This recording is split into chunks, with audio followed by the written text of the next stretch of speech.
ये दश चरित्रे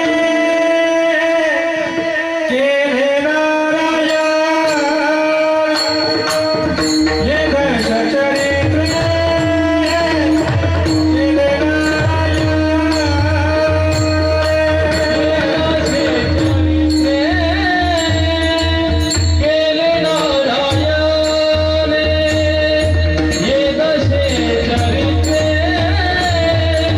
केले नारायण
जसे चरित्र केले नारायणे रांगता गोधने राखीत आहे ही सोंग सारिले या रूपे अनंती पुढे ही बहुत करणे आहे तुका म्हणे धर्म संस्थापने आहे तुका म्हणे धर्म संस्थापने केला नारायणे अवतार माझी वाणी तुझे वर्णी गुणनाम ऐसे देई प्रेम काही काळा विढाला विढाला विढाला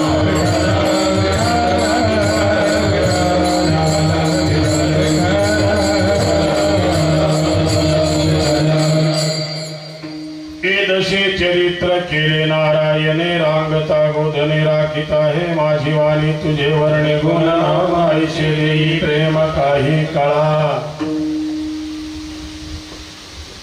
विशेषत्वानं होणारा हा कार्यक्रम आदरणीय वंदनीय श्रोत्रिय ब्रह्मनिष्ठ ब्रह्मलीन स्वामी रघुनाथदासजी महाराज यांच्या 52व्या पुण्यतिथीच्या निमित्तानं आदरणीय वंदनीय आपल्या सगळ्यांचं श्रद्धास्थान आदरणीय स्वामी रघुनंदन दासजी महाराज यांच्या प्रेरणेनं आशीर्वादानं गेले 7 दिवसापासून आपण हा उत्सव संपन्न केला। या सायखेडामध्ये म्हणजे श्यामराज भूमीमध्ये हा त्रिवेणीचा संगम बऱ्याच दिवसांचा होता। मग तिथं रघुनंदनदास महाराज असतील, कृष्णमाचार्य महाराज असतील, आदरणीय आमच्या कलावतीताई असतील, जिथे जिथे कार्यक्रमाला असायचे त्यावेळेला हे त्रयमूर्ती त्या ठिकाणी हजर असायचे। आणि हा कार्यक्रम या ठिकाणी विशेषत्वानं आला। मगाशी बाबाजींनी सांगितलं रघुनाथदासजी महाराजांची तशी पुण्यतिथी माघ वद्य द्वितीयेला येते। बाबाजी बरोबर आहे ना? ऐकायला येते तिला बरोबर? थोडा माग करा, इकडे हवा आली पाहिजे, माहीत होत नको अजून थोडा फिरव थोडा फिरव थोडा विढाला विढाला विढाला विढाला।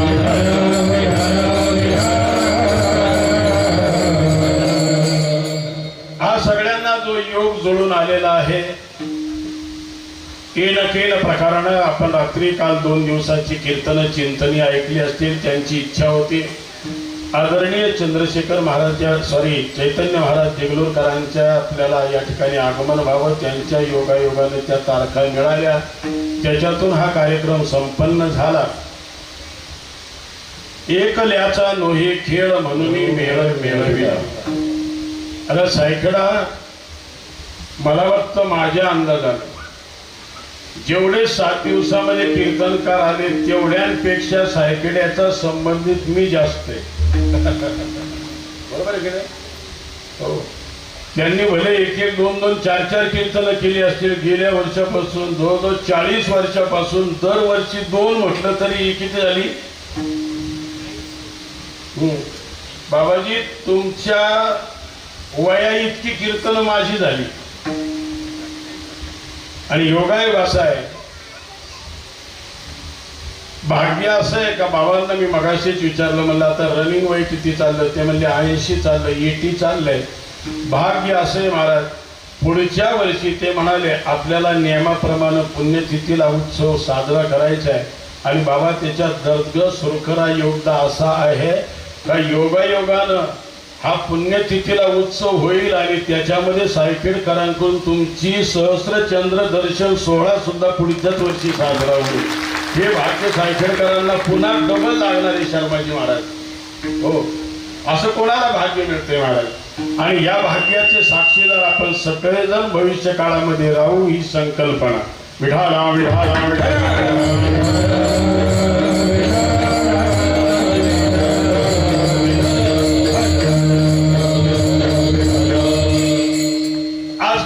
कीर्तन आहे कृष्ण जन्मावर कृष्ण चरित्रावर मी 40 वर्षे इथं बोलून आले। फक्त 40 वर्षामध्ये मला आठवते माझे 2 खाडे झालेले आहेत। म्हणजे जसे पांडुरंग महाराज वैद्यांनी गोकुळाष्टमी सोडली, बरोबर आहे ना, तेव्हापासून गोकुळाष्टमीला मीच आहे। म्हणजे कृष्ण चरित्र वेगळं काय आहे अशातला काही प्रकार नाहीये त्याच्यामधला।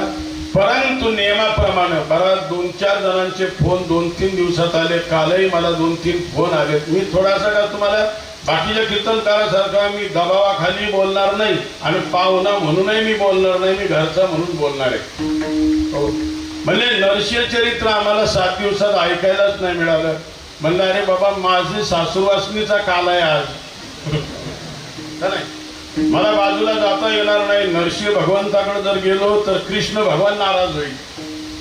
तरी पण वेळेत वेळ काढून जर मला वेळ मिळाला तरी मी दोन्हींनाही समन्वय साधण्याचा प्रयत्न करील.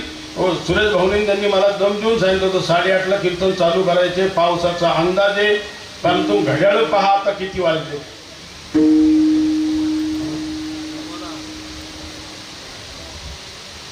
सर किती वाजले?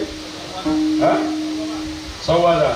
मग आता सोडायचे किती वाजता एवढं सांगा, म्हणजे मला तसा आरा घालायला. विठाला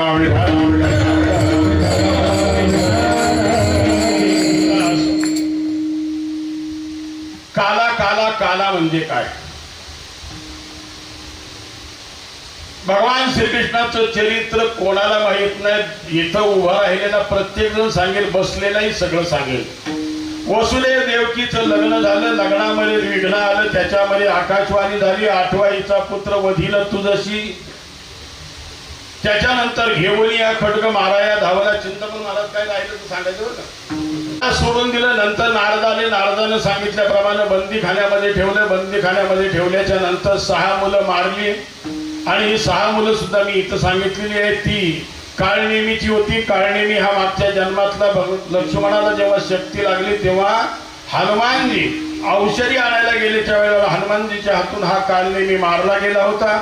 जन्म घेणे लागे वासनेच्या संगे, तोच पुढे कंस म्हणून जन्माला आलेला होता. पुढे भगवान श्रीकृष्णाच्या अगोदरचा 7वा अवतार मायेला पाठवलं. रोहिणीच्या गर्भामध्ये नंद बाबाच्या घरी नेऊन घातलं. 8व्याच्या वेळेला देवकी गरोदर राहिली. देवानी येऊन स्तुती केली. आपल्याला सगळ्यांना माहिती आहे सूर समूहाची प्रवृत्तीचा ध्वनी ज्या वेळेला या कौरवांच्या कानावर जाईल त्यावेळेला यांची शक्ती अर्धी शिथिल होऊन जाईल. विठाला विठाला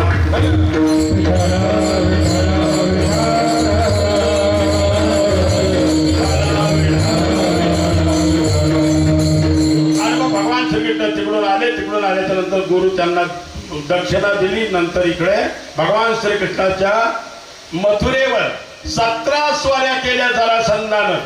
विश्वातले दोघे जे शिक्षक असतील सर विचारू, अजून 17 स्वाऱ्या करणारा जगातला कोण दुसरा आहे? 17 स्वाऱ्या मथुरेवर जरासंधाने केल्या आणि 17 स्वाऱ्या सोरटी सोमनाथाच्या मंदिरावर केल्या. कुणी?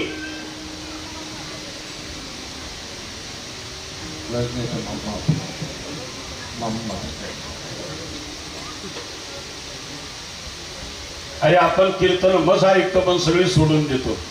इमानदारी सांगू का, कालची दोन्ही, बाकीचं नाही मी म्हणत, मी बारकाईनं दोन्ही कीर्तन ऐकली सगळे. पहिल्यापासून मी सप्ताह सगळा ऐकला बाबाजी. हो, संदीप इकडून मोबाईल लावत होता, मी तिकडे ऐकत होतो. हो, पूर्ण तुमच्यात तरी आगमाग झाला असेल. हो, काही 8:30ला आली असतील, काही म्हणले असतील आपण माग थांबू म्हणजे पहिलाच नंबर लागल. कशाला? तो भाग्याचा देता. काय विचारतो तुम्ही? हेही गरजेचं आहे, धर्माचं आहे महाराज. सोरटी सोमनाथावर 17 स्वाऱ्या करणारा मोहम्मद घोरी गजनीचा. आणि विशेष तुम्हाला सांगतो महाराज, 17 वेळेला मोहम्मद घोरीला पृथ्वीराज चव्हाणानं जिवंत पकडलाय. हो, आणि जिवंत पकडलाय आणि त्यांनी क्षमा मागितल्याच्या नंतर 17 वेळेला त्याला जिवंत सोडलाय. आणि मोहम्मद घोरी मेल्याच्या नंतर गजनीच्या राजगादीवर आला तो शहाबुद्दीन घोरी. आणि शहाबुद्दीन घोरीला विचार कळलं का 17 वेळेला मोहम्मद घोरीनं प्रयत्न करूनही त्याला सोरटी सोमनाथ जर जिंकता आलं नसेल तर त्यानं थोडासा घोटाळा केला, बुद्धीचा वापर केला. माफ करा, मी व्यासपीठावरून बोलतो, कारण आता एवढं सत्य बोलणं सुद्धा कीर्तनकारांना अवघड व्हायला लागले. हो, लगेच ते विचार आमचं इंदुरीकर बाबा सुद्धा खरं बोललं पण ते केस हजर राहते. शास्त्र उघडून पहा जरा. पाहुणी या ग्रंथ पाहुणी या पुस्तक करावे कीर्तन हा सिद्धांत नाही महाराज. विठाला विठाला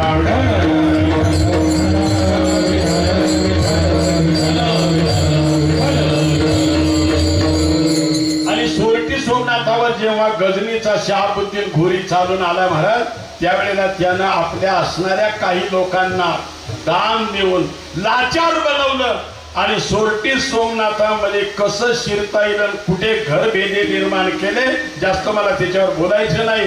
आणि त्यावेळेला पृथ्वीराज चव्हाण पकडला गेला जिवंत शहाबुद्दीन घोरीनं.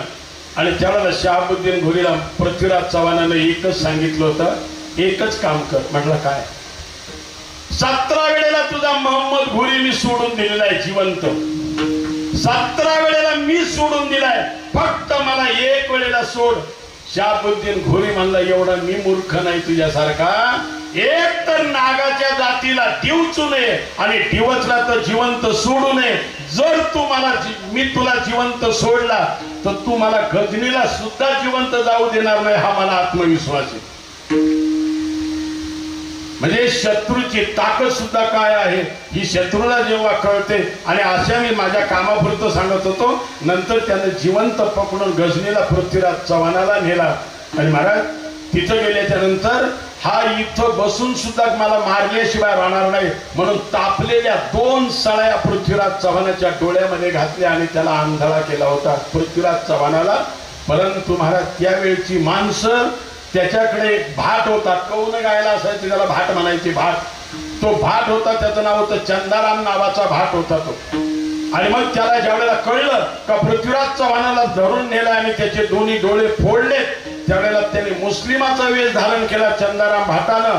आणि तिथे गजनीला गेला. आणि गजनीला गेल्याच्या नंतर शहाबुद्दीन घोरीची जवळीक साधली. आणि शहाबुद्दीन घोरीची जवळीक साधल्याच्या नंतर त्याला सांगितलं, एवढा मोठा शूर पुरुष तू धरून आणलाय, हा एकदा गजनीला कळू दे. आणि प्रत्येक माणसाला फक्त त्याला स्तुतीप्रिय कोणी असू दे त्याची स्तुती केली पाहिजे. सत्याला गेल्याच्या नंतर सुद्धा आहे ना, हो, तारखा घेणारे आणि नियोजन करणाऱ्यांची नावं बऱ्याच वेळेला कीर्तनकाराला घ्यावा लागतात पुढच्या तारखेकरता. पण मी हा उद्योग कधीच करत नाही. मला इथं नावं घ्यायची जर म्हणलं ना सायकेड्यात, तो माझा अर्ज कीर्तन देशात जाईल. विठाला विठाला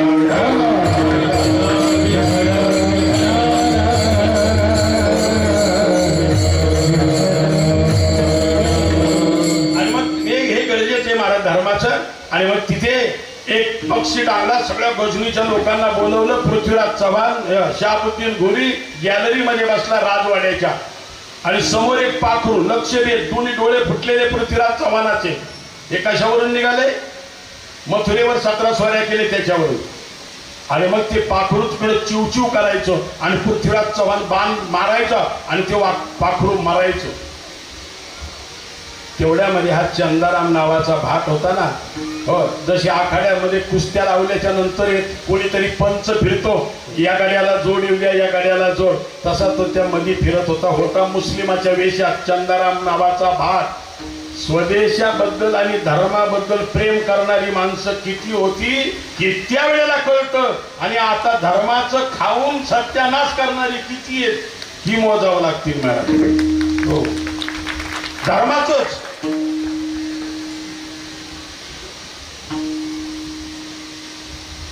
त्यांनी मापात पाखरू बांधलं होतं पृथ्वीराज चव्हाणाच्या. आणि काय म्हणत होतं माहिती? 4 गज अंगुल 8 प्रमाण, 4 गज अंगुल 8 प्रमाण, ऊपर बैठे हे सुलतान मत भुलो जवान. त्याने इकडून माप दिलं होतं.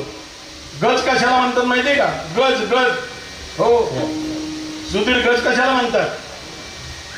तुम्ही जो कपडा मोजता ना, कपडा, त्याला 1 गज म्हणतात. 1 गज, हो, तो गज असतो तो कपडा मोजायचा.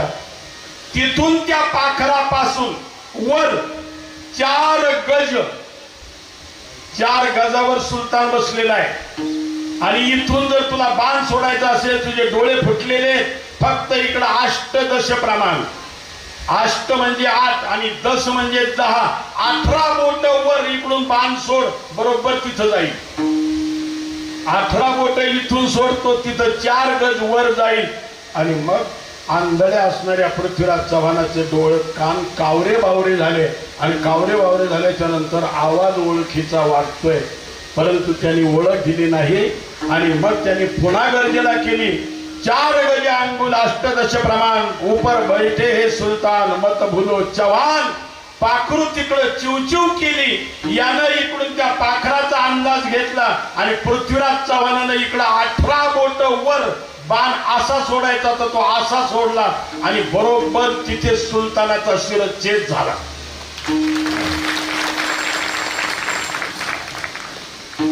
शहाबुद्दीन घोरी जेव्हा मेला आणि मग पृथ्वीराज चव्हाणाला जाऊन चंदाराम भाटानं मिठी मारली. महाराज इतिहास साक्षीला आहे, दोन्ही डोळे फुटलेले होते, त्या फुटलेल्या डोळ्यातून आनंदाचे अश्रू पृथ्वीराज चव्हाणाच्या डोळ्यातून आले. बस माझे डोळे फुटले असतील तरी परंतु मी धर्माचा विरोध करणाराचा सत्यानाश केला याचा मला आनंद आहे. महाराज विठाल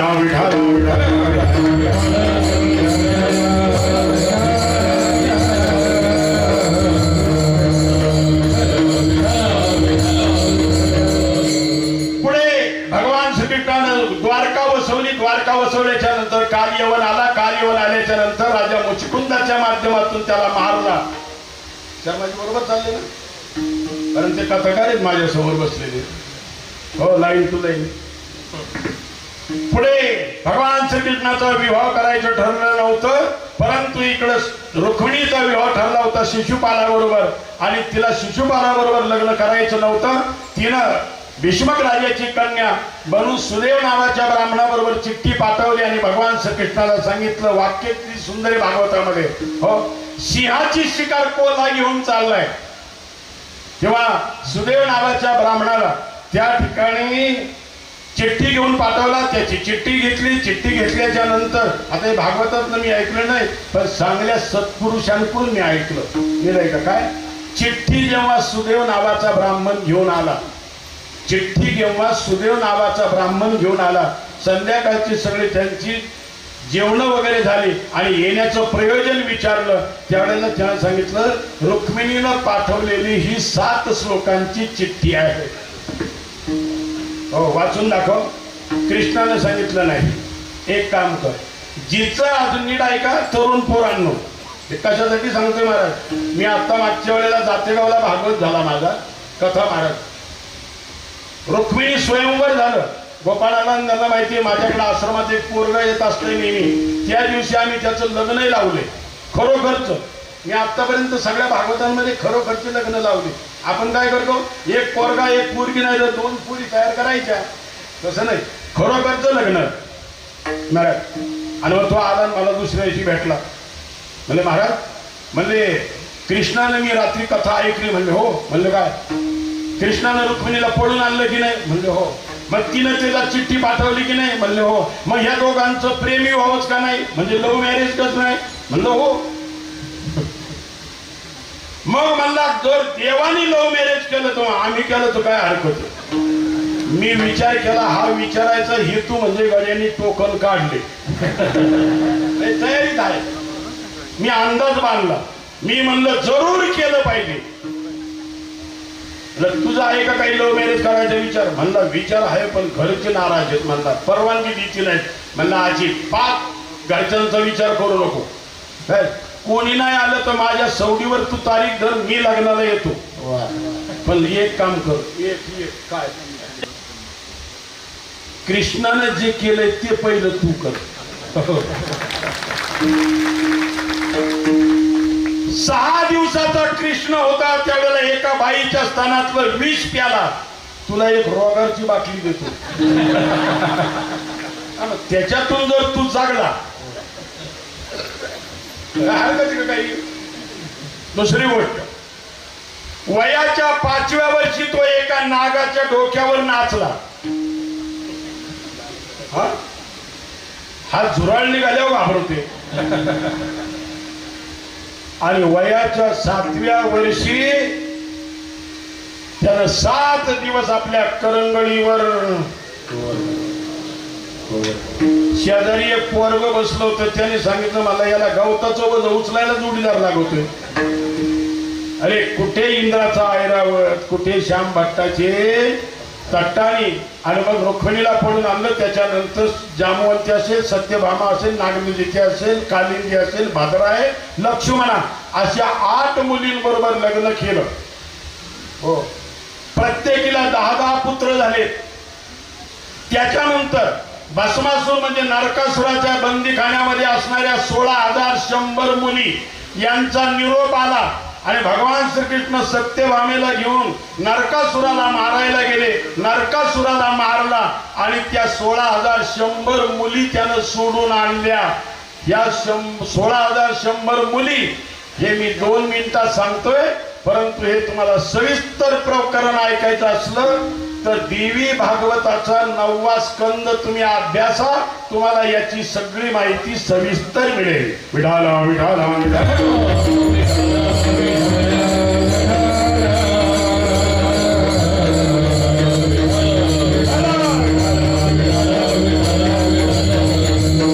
सगळ्यांना त्यांच्या बरोबर दिपाळीच्या पाडव्याच्या वेळेला सगळ्यांबरोबर विश्वकर्म्याला बांधून 16,100 महाल बांधले. या 16,100 मुली अधिक पहिल्या 8 अशा मिळून 16,108 पूर्ण झाल्या. आणि त्याच्यानंतर भगवान श्रीकृष्णाने महाभारताचं युद्ध पुकारलं गेलं. महाभारताच्या युद्धामध्ये पांडवांच्या बाजूने त्यांनी मदत केली, कौरवांचा सत्यानाश केला, धर्मराजाला राजगादीवर बसवला. आणि एक दिवस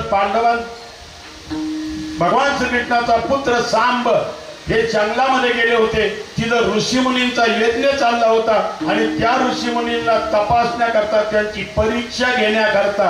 आणि म्हणून मी तुम्हाला नेहमी सांगतो, स्वामीजी नेहमी सांगायचे, साधू संतांची प्रतीक्षा करत जा, कधी परीक्षा नका घेत जाऊ.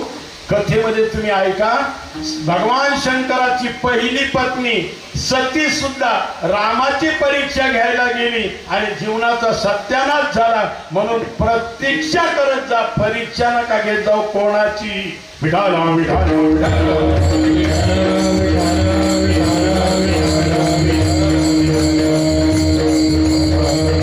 आणि मग त्याला साडी नेसवली, त्याच्या पोटावर चिंतक बांधली आणि त्या ऋषींना विचारलं, तुम्ही जर त्रिकाल ज्ञानी असाल तर याला मुलगा होईल का मुलगी होईल हे सांगा. आणि मग त्यावेळेला ते त्रिकाल ज्ञानी असणाऱ्या महापुरुषांनी सांगितलं, याला मुलगाही होणार नाही, मुलगी होणार नाही, काय होईल? मुसळ. आणि हेच मुसळ तुमच्या खानदानाचा सत्यानाश करेल. शापही दिला. त्यांनी त्याची साडी फेडल्याच्या नंतर त्याच्यातून मुसळ निघालं. ते मुसळ घेऊन हे सुधर्मा नावाची त्यांची जी सभा होती उग्रसेन राजाची, त्याच्यामध्ये गेले.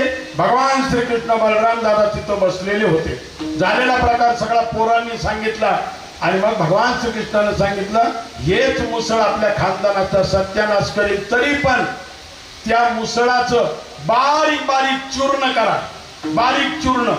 मग मी बघितलं बाबाजींच्या टेबला जवळ एक बाटली भरलेली, कसलं तरी चूर्ण आहे ते, आहे ना?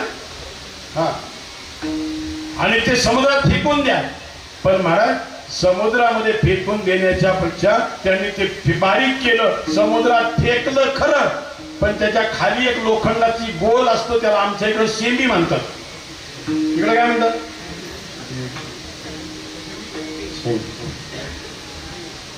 मुसळाला असतं ना खाली एक लोखंडाचं,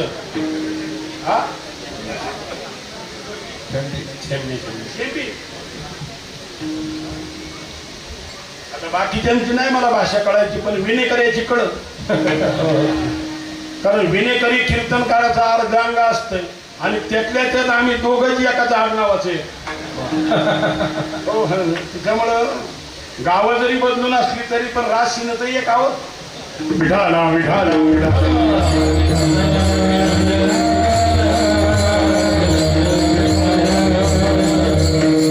तिचं चूर्ण झालं नाही आणि ती समुद्रात तशीच फेकून दिली. ती एका माशानं गिळली आणि माशानं गिळल्याच्या नंतर महाराज तो मासा एका धिवरानं पकडला. तो मासा जेव्हा कापला त्याच्यामध्ये ती शिंबी निघाली, चकचकीत करणारी. चांगलं लोखंड निघालं आणि चांगलं लोखंड दिसल्याच्या नंतर त्याने त्याचा बाण बनवला. महाराज, हा धिवर मागच्या जन्मातला दुसरा तिसरा कोणी नव्हता, हा वाली होता. त्याच रामानं त्या वालीला जो बाण मारला होता त्याच्याच बाणानं कृष्णाला निजधामाला जायचं होतं. तो बाण त्यांनी बनवला आणि 125 वर्षाचं भगवान श्रीकृष्णाचं आयुष्य असताना प्रभास तीर्थक्षेत्राला गेले आणि यादवांमध्ये यादवी झाली. एकमेकांवर बाण टाकून सगळ्यांना मारलं आणि तो जो बाण होता त्या सिंबीचा बनवलेला तो बाण भगवान श्रीकृष्ण डाव्या पायावर उजवा पाय ठेवून पिंपळाच्या झाडाला बसलेले होते. त्यावेळेला त्याला हरिण बसल्याचा भास झाला. त्यांनी तो बाण सोडला. भगवान श्रीकृष्णाच्या पायाला तळव्याला लागला आणि वालीची परतफेड करण्याकरता त्याला दिलेलं वचन पूर्ण करण्याकरता भगवान श्रीकृष्णानं आपली लीला संपवली आणि भगवान श्रीकृष्ण निजधामाला गेले. वयाच्या 125 वर्ष पूर्ण असताना भगवान निजधामाला गेले. कृष्ण चरित्र संपलं. काय राहिलं का? माझा जेवी ठरकायला काय हरकत नाही. काय राहिलंच नाही तर मग काय राहिलं? आणि महाराज तो म्हणतात चरित्रचे उच्चारावे विठाराम विठाराम विठाराम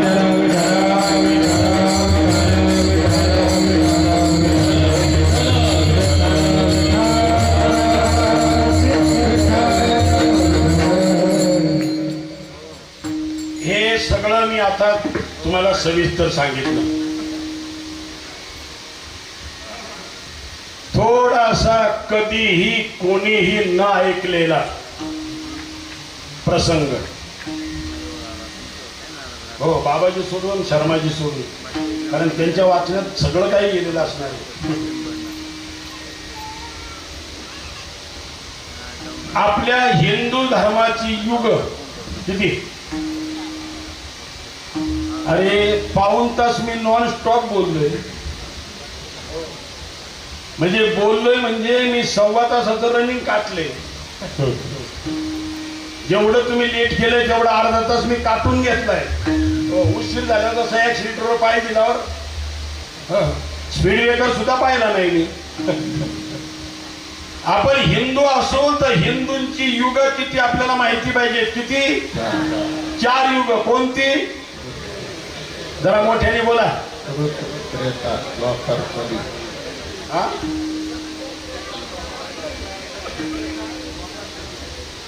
सर कोणती? बरोबर आहे ना? एक काम करा ना, आपल्यात एकमत होऊ द्या ना. सत्य म्हणजे कृत, सत्य. त्याच्यानंतर आलं ते त्रेता, नंतर आलं द्वापार, नंतर आलं क्रम. बरोबर आहे का? तुमच्या शाळेच्या भाषेत द्वय म्हणजे 2 आणि त्रय म्हणजे 3. बरोबर? मग तुम्ही शाळेत असं शिकवलं का पोरांना? 1 3 2.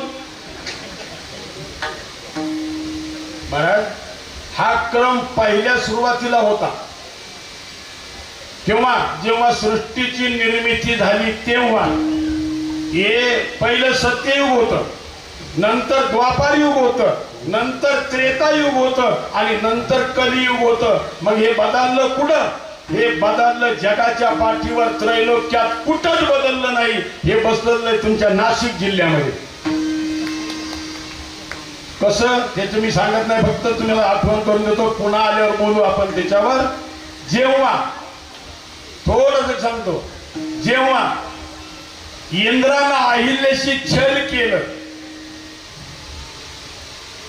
नाशिक जिल्ह्यात ना, गौतम ऋषींच्या आश्रमामध्ये, आणि जेव्हा गौतमांनी इंद्राला शाप दिला, इंद्रा पडली भगे, इंद्रा पडली भगे,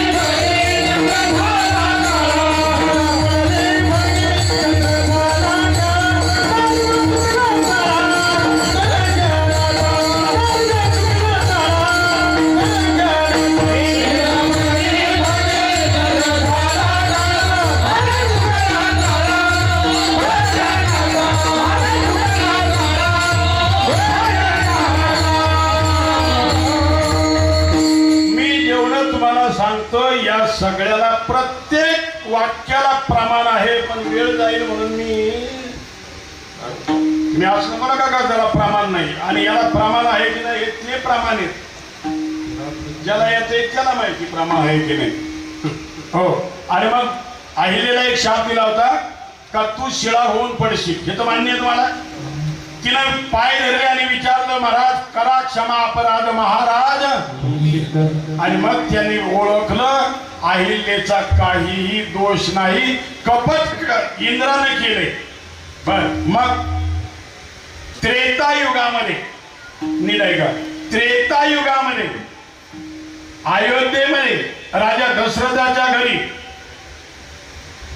कौशल्याच्या पोटी विष्णूचा अवतार राम म्हणून होणार आहे, आणि तोच राम विश्वामित्राचा यज्ञ करून सीता स्वयंवराला जाताना इथून जेव्हा जातील तेव्हा त्यांच्या पायाची धूळ तुझ्या या शिळेला लागेल आणि तिथून तुझा उद्धार होईल. एका बाजूला शाप दिल्याचं दुःख, दुसऱ्या बाजूला आनंद, रामाचं दर्शन होणार आहे. कारण जन्म जन्मांतरी असेल. पण म्हणले बाबा आता युग कोणतं चालू आहे? गौतम ऋषी म्हणजे सत्ययुग चालू आहे. त्रेतायुग कधी येणार? म्हणले मधी द्वापार जाणार. नीट आहे का? बदललंय केव्हा? मधी द्वापार जाणार, आणि द्वापार गेल्याच्या नंतर त्रेता येणार, आणि त्रेताच्या चतुर्थ चरणामध्ये रामाचा अवतार होणार. म्हणले बाबा एवढी हजारो वर्ष मी शिळा होऊन पडावं? एक काम करा ना, माझ्यासाठी माझा उद्धार लवकर व्हावा म्हणून तेवढं त्रेता लवकर आणा ना. ते म्हणले त्या घटनेत बदल करण्याचा अधिकार मला नाही. निराय का? आणि ज्यानं घटना तयार केली तोच बदल करू शकतो. विश्वाची सृष्टीची निर्मिती ज्या ब्रह्मदेवानं केली, म्हणजे तुझ्या वडिलांनी, जर ब्रह्मदेवानं जर याच्यामध्ये बदल करायचा ठरवला तरच बदल होऊ शकतो, अन्यथा नाही. आणि मग तिनं आपल्या वडिलांना अळवलं, ब्रह्मदेव आले आणि मुलीचं दुःख पाहिलं, आणि पित्यामध्ये थोडासा दयेचा पाझर फुटला आणि सांगितलं बाबा काहीही करा आणि मला रामाचं दर्शन लवकर घडू द्या.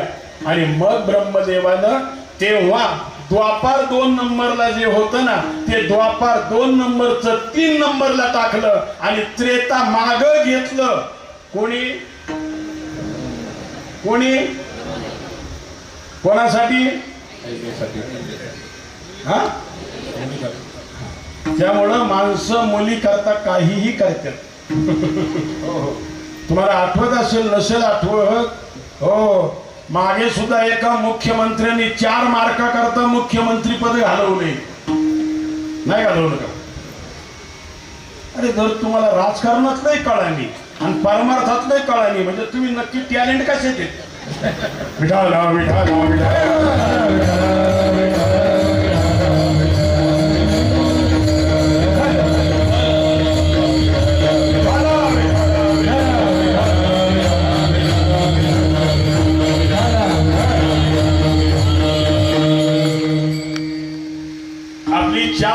चार युगातलं पहिलं सत्ययुग. सत्ययुगामध्ये आता तुम्हाला बाकीचं सगळं माहिती आहे. कंसाला मारायला, शिशुपालाला मारायला, दंतवक्राला मारायला कृष्णाचा अवतार झाला.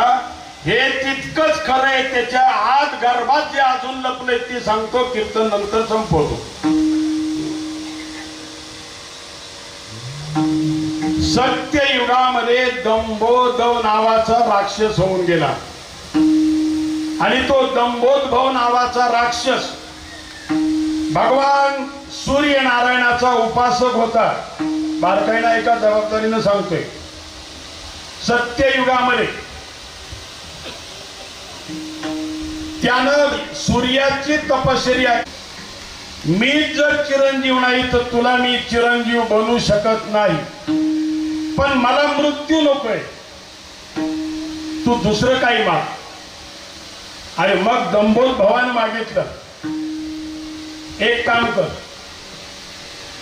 माझ्या अंगावर 1000 कवच निर्माण व्हावी. किती? 1000 कवच. जो कोणी 1000 वर्ष माझ्या बरोबर रात्रंदिवस लढेल. मी कृष्णाचा अवतार कशासाठी हे सांगतोय. पहिलं,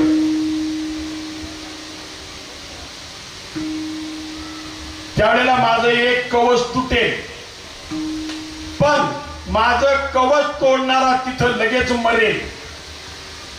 आणि अशी माझी जेव्हा 100 कवच तुटतील अंगावरची, त्यावेळेला मला मृत्यू येईल. भगवान सूर्यनारायण म्हणले तथास्तु. आणि त्या दंभोद्भवानं सगळ्या देवांना त्राही त्राही करून सोडलं, छळायला सुरुवात केली. सगळे देव गेले ब्रह्मदेवाकडं.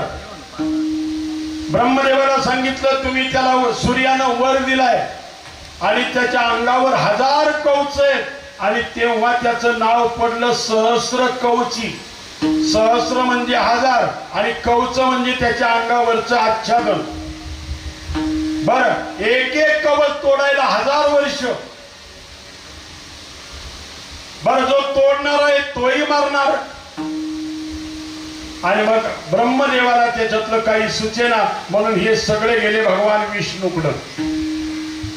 आणि भगवान विष्णूकडे गेल्याच्या नंतर भगवान विष्णूला सांगितलं, सहस्र कवचीनं आम्हाला त्राही त्राही केलेला आहे, तेव्हा तुम्ही याच्यातून काहीतरी मार्ग काढा.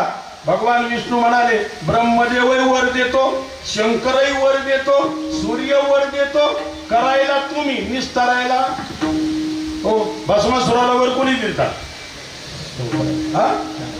शंकरांनी. साडी नेसून कोणाला जावं लागलं? असा उद्योग आहे हो. मारामाऱ्या कार्ट्यांनी करायच्या, बापांनी पोलीस स्टेशन बघायची. दुसरा उद्योग आहेच काय? विठाला विठाला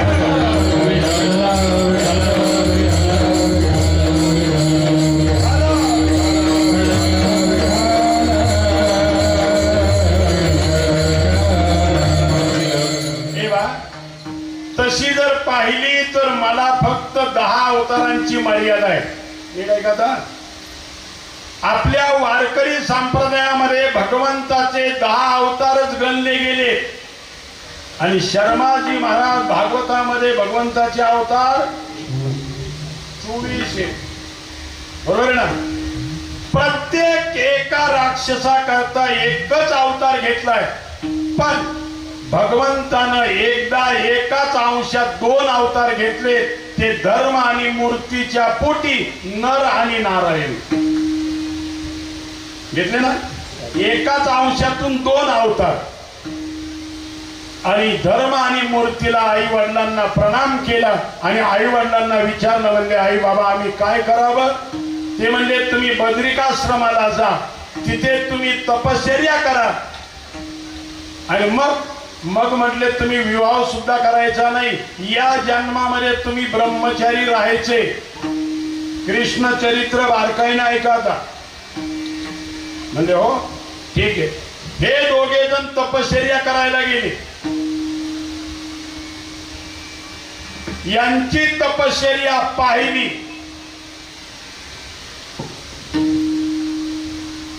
महाराज आणि हा दंभोद्भव तिथं आला. यांची तपश्चर्या पूर्ण होते ना होते. आणि यांना दोघांना ललकारायला लागला. नर आणि नारायण.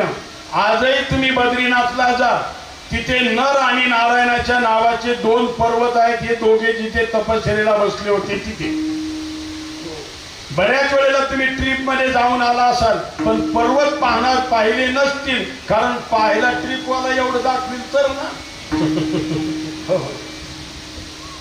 त्यांनी फक्त छापलंय तेवढा येणार द्यायचा असतो. बरोबर ना? तुम्ही नेलेत असं माझं काय म्हणणं.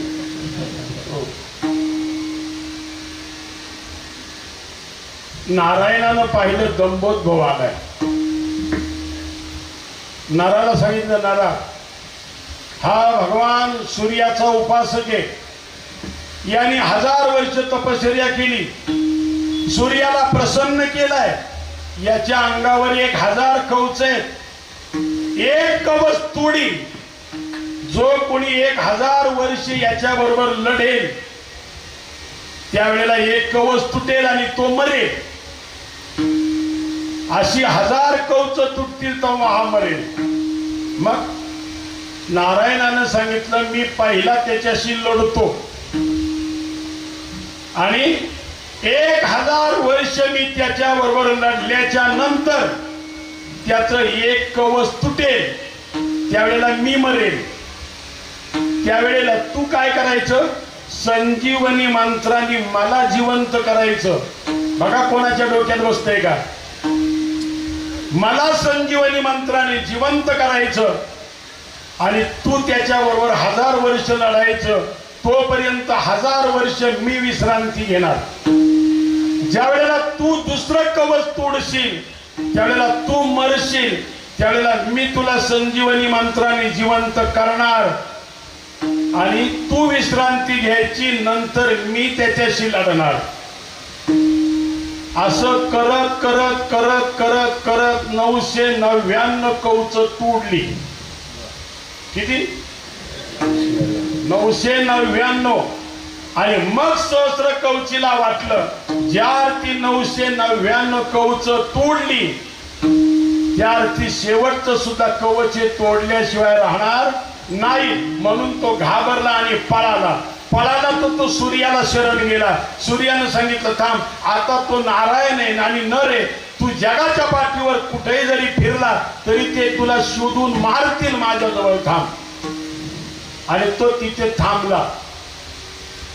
नर आणि नारायणामध्ये विचार झाला, आपण अजून तपश्चर्या करू. दोघे पुन्हा तपश्चर्या करायला बसले.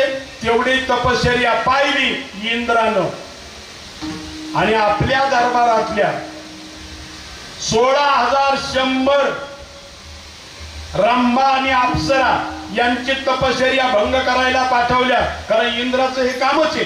मग तो भले विश्वामित्र असू द्या नाही तर नारद असू द्या. हो, नारदाची तपश्चर्या भंग केली. किती पोरं झाली? 60 झाली ना. हो, विश्वामित्राची तपश्चर्या भंग केली, मेनका पाठवली, शकुंतलेला जन्म दिला. पण यांची तपश्चर्या भंग झाली नाही.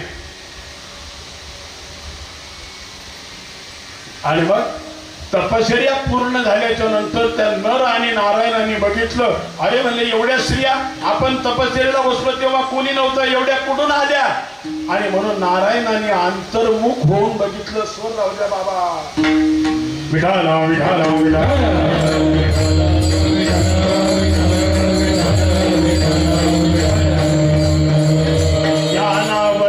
तद्गतेन मनसा पश्यन्ति यं योगिनो न सांगता तुम्हा कळू येते. ओळखलं.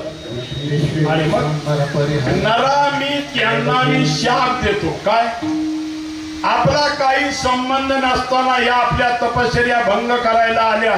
एवढं वाक्य ऐकलं आणि त्या रंभा आणि अप्सरांनी हात जोडले.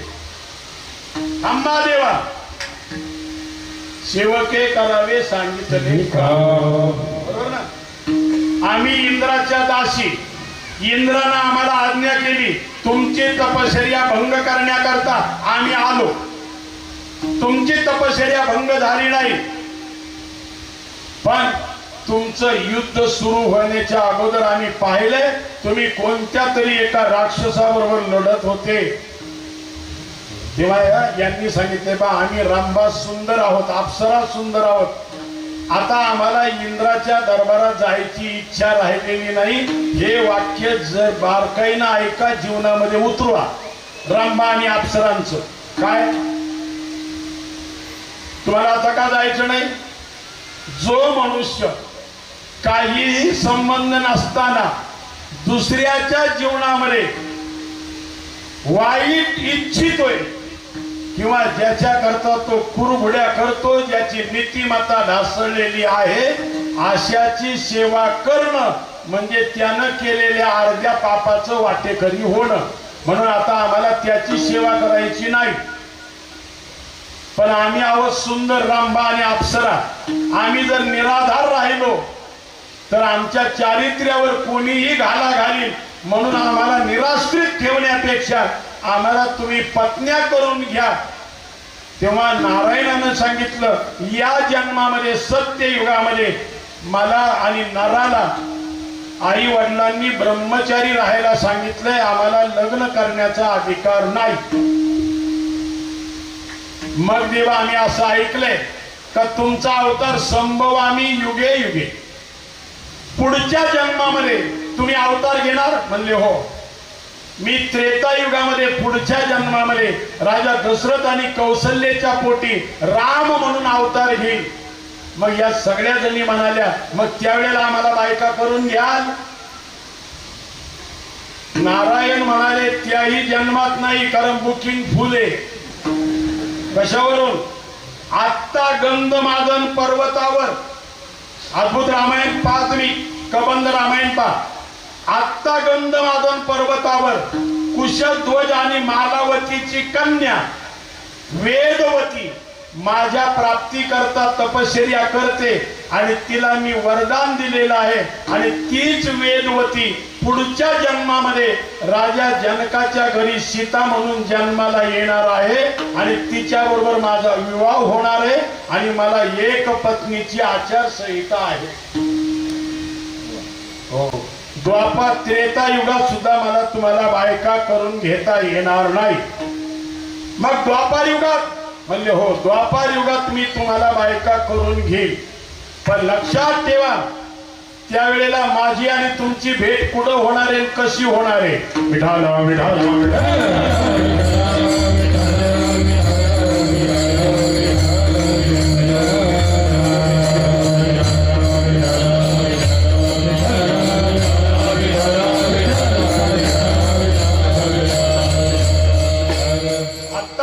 झाल्याच्या नंतर कोणाला तरी नाशिकला जायचे हो, पण त्याला गाडीची सोय नाही. पण जाणारा त्याचा जोडीदार आहे, त्याला अर्जंट जायचे नाशिकला. तो त्याला सांगेल, तू कीर्तन झालं नाशिकला जाणार आहे ना? म्हणला हो. मग एक काम करा, मला अर्जंट नाशिकला यायचे, मग मी कुठं थांबू? म्हणतो का नाही?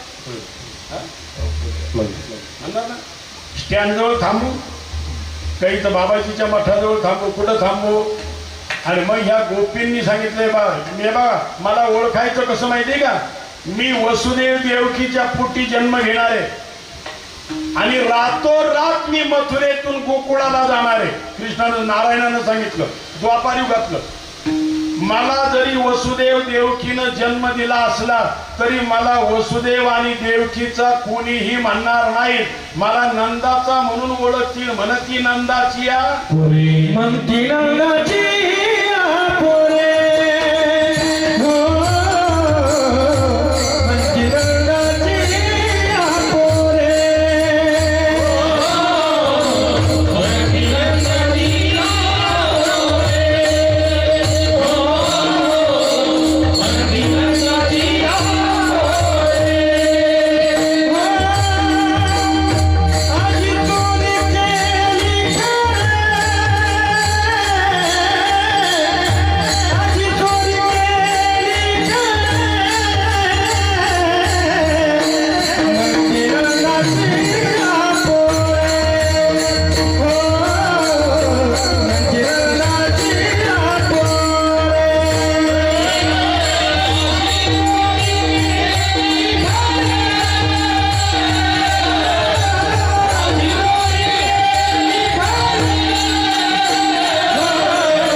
वसुदेव देवकाचं म्हणून कोणीही ओळखणार नाही. तुम्ही तिथं या, मी तुम्हाला पत्न्या करून घेईल. केव्हा? 16,100 जणींना मी द्वापार युगामध्ये. आणि दुसऱ्या ग्रंथामध्ये सिद्धांत असा आहे. आणि मग जसं मी मगाशी उदाहरण दिलं, मग जर नाशिकला जायचे तो माणूस विचारतोय मी कुठं थांबू? त्यावेळेला त्या गोपीन रंभा आणि अप्सरांनी विचारलं आम्ही कुठं थांबू? त्यावेळेला भगवान नारायणानं सांगितलं तुम्ही तिथं जाऊन कोणाच्या सुना कोणाच्या लेकी होऊन थांबा. कोणी सोना कोणी लेकी, कोणी एकी स्वतंत्र, कोणी एकी स्वतंत्र, कोणी एकी स्वतंत्र. कोणी सोना कोणी लेकी, कोणी एकी स्वतंत्र, कोणी एकी स्वतंत्र, कोणी एकी स्वतंत्र.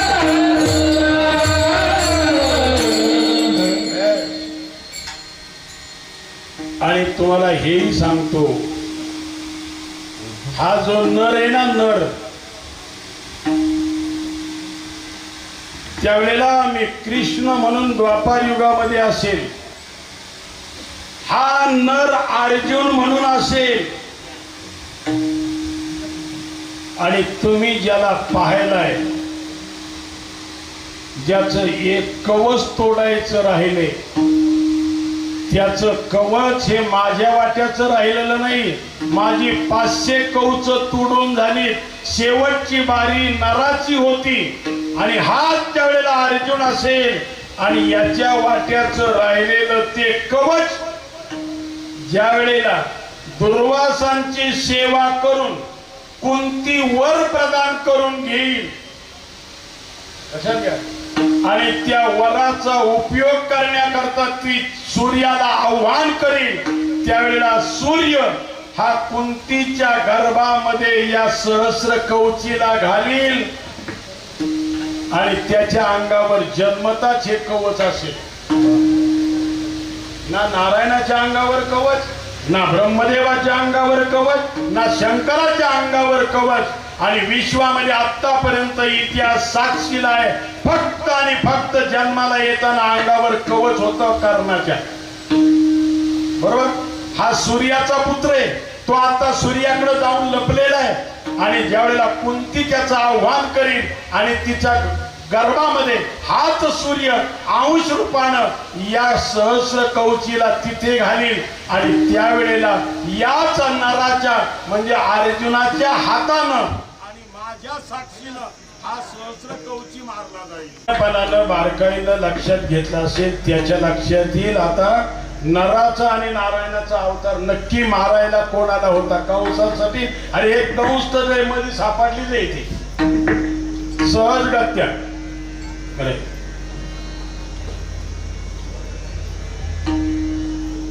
कंस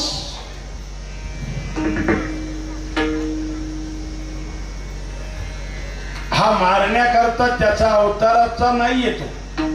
आता शर्माजी महाराज इथं बसले, बाकीच्यांनी ज्यांनी कथा ऐकल्या असतील त्यांना सांगतो.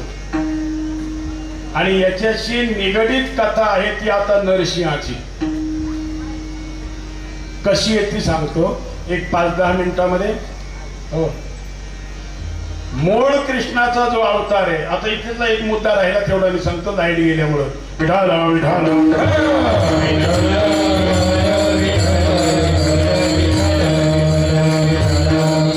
जेव्हा त्या रंभा आणि अप्सरांनी विनंती केली आम्हाला बायका करून घ्या, भगवंताने सांगितलं द्वापार युगात तुम्हाला बायका करून घेऊ, त्रेता युगामध्ये मला एक पत्नी व्रत आहे म्हणून मला बायको करून घेता येणार नाही. त्यावेळेला भगवान नारायणानं आपला डावा हात छातीवर ठेवला, उजवा हात जांघेवर ठेवला निलेगाचा आणि संकल्प केला.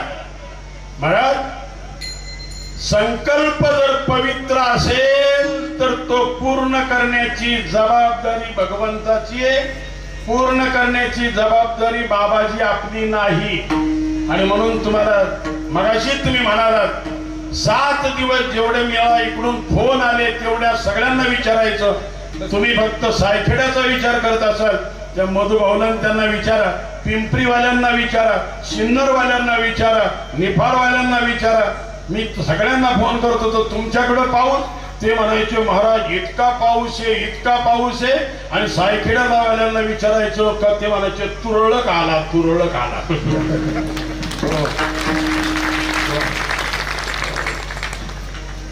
याच्यात ना आमच्या कीर्तनकारांचं पुण्य ना तुमच्या श्रोतृ वर्गाचं पुण्य. लक्षात ठेवा, मी महाराजांचं प्रमाण देतो तुम्हाला. याला हा रघुनंदन महाराजांचा पवित्र वा मंगलानांच मंगल संकल्प, आणि त्या संकल्पाला पूर्ण करण्याची जबाबदारी मनाचे संकल्प पावली सिद्धी जरी आहे. मनाचे संकल्प पावे विरसिद्धी, जरी राहे गोडे त्याचे पायी, जरी राहे गोडे त्याचे पायी.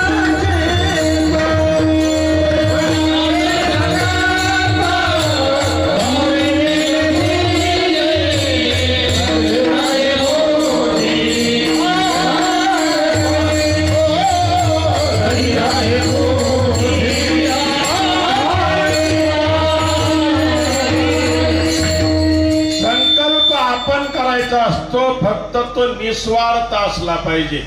हो, याचं उदाहरण बाबा मी तिला व्यासपीठावर सांगतो. इथं माझे गोपाळ नाना हे सगळे साक्षीला आहेत महाराज. गेल्या 6 वर्षापूर्वी आम्ही त्या पाथर्डी तालुक्यामध्ये आमचा एक कार्यक्रम होता, अनिल कराडे म्हणून, आणि त्याच्याकडे आपण जशी अनुष्ठानं केली ते अनुष्ठान केलं होतं. हो, ती म्हणतात याला वक्षस्थल म्हणतात, आणि अजून याला एक शब्द आहे उर. हो, याच्यातून एक स्त्री निर्माण केली, इतकी सुंदर, आणि म्हणून तिला एकच नाव पडलंय.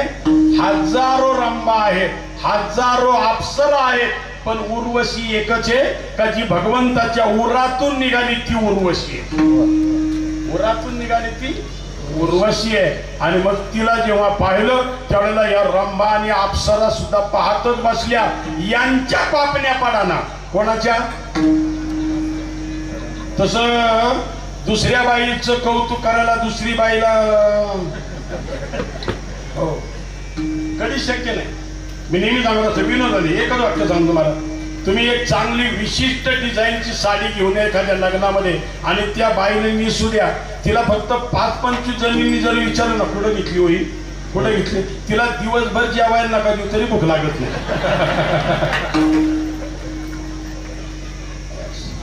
किती छान आहे ना, किती छान आहे ना. कुठं घेतली होई, तुम्ही सगळी कामं ती करेल, पण तिला कोणी जरी विचारलं नाही, कितीही जरी तुम्ही तिला बसून ठेवली तरी मी या रोते तो सुरतही वैशी या पाहत बसल्या. आणि मग या सगळ्या जणी पाहता पाहता म्हणाल्या, काय म्हणाल्या? नाम तुम्हारा तारनहारा, नाम तुम्हारा तारनहारा, जाने कब दर्शन होगा, तेरी रचना इतनी सुंदर,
निर्माण केली बा. मला तुमच्या बरोबर रासलीला करेल, तुमच्या बरोबर विवाह करेल, त्या ठिकाणी मी सर्व लीला करेल. आणि एवढंच नाही महाराज, 2 कार्याकडे जायचं दुसऱ्या, ध्यान ठेवा. अशा प्रकारचे हे भगवंताचे अवतार झाले. आणि हे अवतार झाले म्हणजे तू फक्त सहस्त्रकवचीला मारण्यासाठी, आमच्याशी लग्न करण्यासाठी, दही चारण्यासाठी, दुधा दह्याच्या चोऱ्या करण्यासाठी अवतार घेणार आहेस का? नाही नाही, नारायणानं सांगितलं दुसरं बरंच काही मला करायचंय दुसऱ्याकडे. ये सोग सारी रे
बरंच करायचे, बरंच पुढं भेटल्याच्या नंतर आपण बोलू त्याच्यावर महाराज. आणि मग भगवान श्रीकृष्णानं या सगळ्या लीला केल्या. आता हे सगळ्यांना माहिती, नंदाच्या घराला गोकुळाला वगैरे वगैरे. पुतना कशी मारली सांगत बसू. महाराज, दही दूध तूप चोरलं. हो, 1-2-3 मिनिटांमध्ये 5 मिनिटांमध्ये सांगतो, कारण ती परंपरा आहे. लाख जरी काही झालं तर परंपरा मोडता येत नाही. यशोदेला गाराणी सांगायला येत होत्या. यशोदा मान्य करत नव्हती. बाळ सगुण गुणाचे ताने, बाळ दिसते गोजीरवाने, का सांगता गाराने गोकुळच्या नाही. आणि मग आपल्याला सगळ्यांना माहिती आहे, अनेकांनी गाराणी दिली. गाराणी दिल्याच्या नंतर हो, आता इथे महान संत होते महाराज. ते विनोद करायचे. विनोद काय विनोद करायचे? विनोद सांगतो. बाकीचं मी आता तुम्हाला जेवढं सांगितलंय हे सप्रमाणे, हे पुराव्याशिवाय मी बोललेलो नाही. हा विनोद आहे. पण महान संताच्या, नाहीतर कुठल्या एखाद्या कीर्तनकाराचा मी दृष्टांत घेतला, कीर्तन सांगतो हे कधीच नाही. माझा एक स्वभाव आहे, जे मी वाचताना ग्रंथातून डोळ्या खालून जे घालतो तेच कीर्तन सांगतो. याचं घेतलं त्याचं घेतलं. बरेच जण टिपणं करीत बसतात, इकडचं तिकडं तिकडचं इकडं. हो महाराज,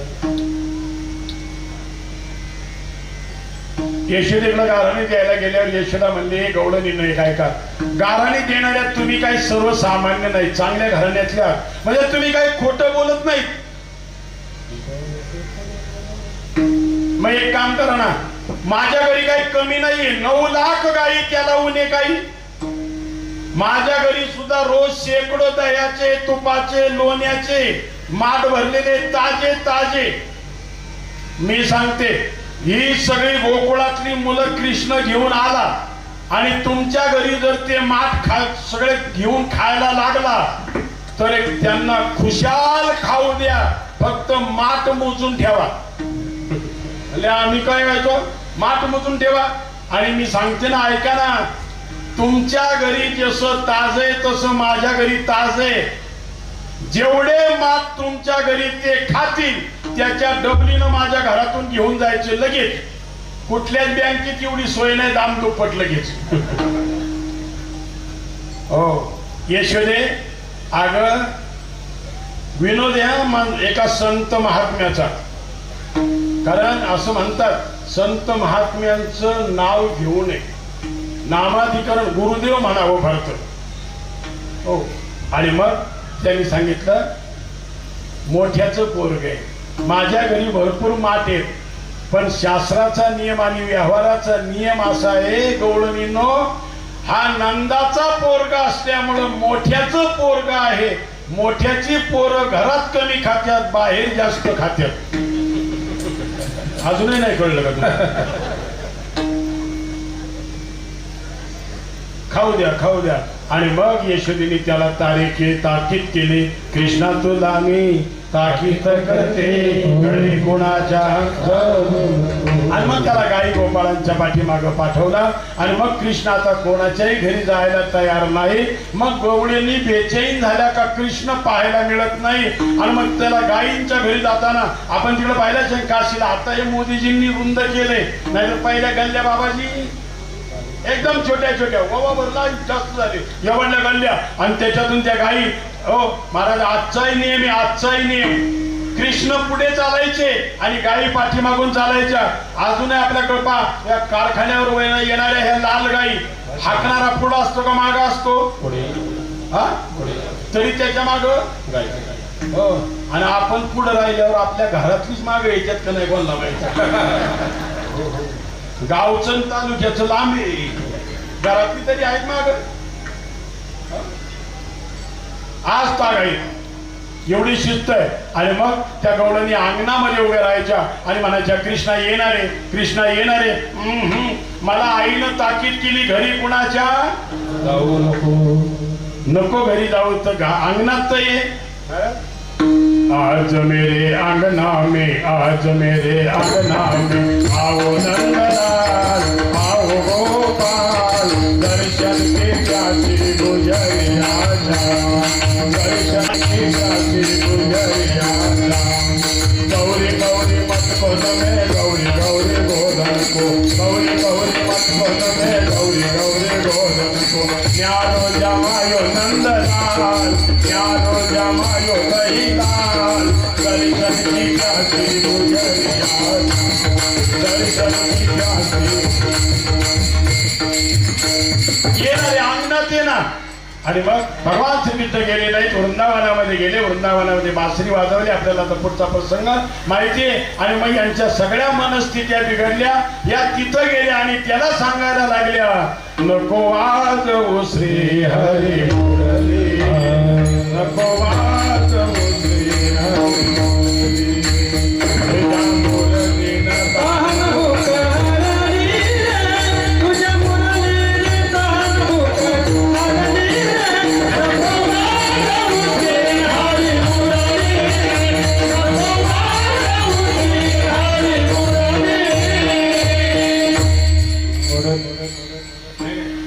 आत्ताशी तर आपलं कोळशाचं इंजिन तापलंय. जिंदगी गुजर गई जब जीने का ढंग आया, क्षमा बुझ गई तब महफिल ने रंग लाया. असो. आणि मग तिथे बासरी वाजवली, त्यानं तिथे गेला. आणि मग त्या दोघांनी सांगत होत्या, 2 मिनिटं सांगतो, कारण तुला आम्ही गाराणी सांगायला येत नव्हतो, श्याम तुझे मिलने का, प्रभु तुझे मिलने का, श्याम तुझे मिलने का, प्रभु तुझे मिलने का, सत्संग बहाना है, श्याम तुझे मिलने का, प्रभु तुझे मिलने का, सत्संग बहाना है, मिलने का। सूरज में ढूंढा तुझे, चंदा में पाया है, तारों के झील मिल में, हो तारों के झील मिल में मेरे श्याम का ठिकाना है, श्याम तुझे मिलने का, प्रभु तुझे मिलने का, सत्संग बहाना है। अरे हा बहाना होता तुझी गाराणी सांगायचा. आणि रामकृष्णा, सत्ययुगापासून आम्ही तुझेच आहोत, तू आमचा आहे आणि आम्ही तुमचे आहोत. हो? काय उत्तर दिलं होतं? तुम हमारे थे प्रभु जी, तुम हमारे हो, तुम हमारे ही रहोगे, ओ मेरे प्रियतम. तुम हमारे थे प्रभु जी, तुम हमारे हो, तुम हमारे ही रहोगे, ओ मेरे प्रियतम. तुम्हें छोड़ सुनी नंद दुलारे, है न कोई हमारो, किसी के द्वारे जाए पुकारो, है न कोई सहारो.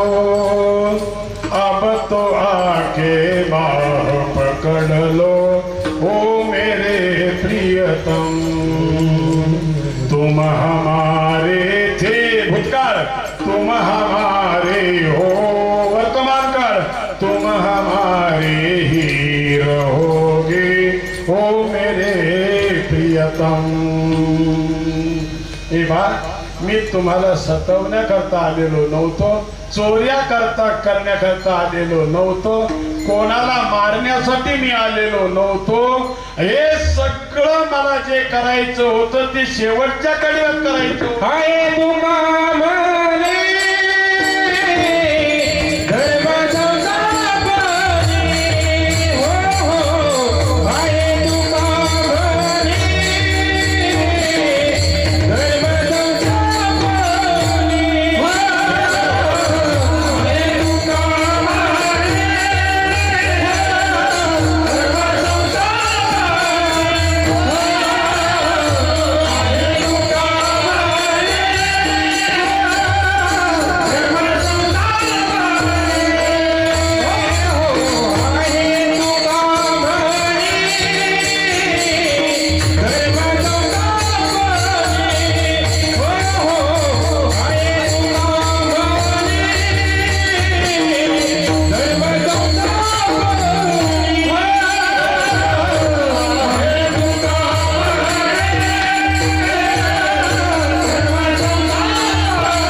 सोडून देतो, द्रोणाच्या मनामध्ये शंका राहील. मग हा सहस्र कवची 1000 वर्ष लढल्याच्या नंतर त्याचं कवच तुटत होतं, नाही का? आणि महाभारताचं युद्ध तर बाबाजी फक्त 18 दिवसाचं झाले. हे जेव्हा कृष्णाला कळलं कर्ण मारायचं आहे, त्याच्या अंगावर कवच आहे, कवच काढल्याशिवाय कर्ण मारणार नाही, कर्ण मेल्याशिवाय माझा अर्जुन जगणार नाही. आणि म्हणून त्यानं एक दिवस इंद्राला बोलवलं आणि इंद्राला सांगितलं, एक काम कर, जर तुला तुझा पोरगा अर्जुन जर वाचवायचा असेल तर एका भिक्षुकाचं ब्राह्मणाचं रूप घे आणि कर्णाकडे जा आणि तेवढी कवच कुंडल त्याच्या हाताने काढून मागून घे. घेतली होती ना? घेतली होती. कारण हे 18 दिवसाचं युद्ध आहे, 1000 दिवसाचं युद्ध नाही, वर्षांचं. आणि म्हणून भिक्षुक म्हणून गेला आणि त्या ठिकाणी इंद्रानं कर्णाच्या अंगावरची कवच कुंडल मागून घेतलेली होती आणि त्याच्यानंतर तो अर्जुनाला मारायला सोपा झाला. हे भगवंताचं असणार सगळ्या बाजूनं केलेलं चरित्र आहे. कारण धर्माची स्थापना करायची ना, आहे तुका म्हणे धर्म संस्थापने, धर्म रक्षिती रक्षित, अथवा त्याचा अवतार धर्माचं पालन करण्याकरता झालेला आहे. धर्माचे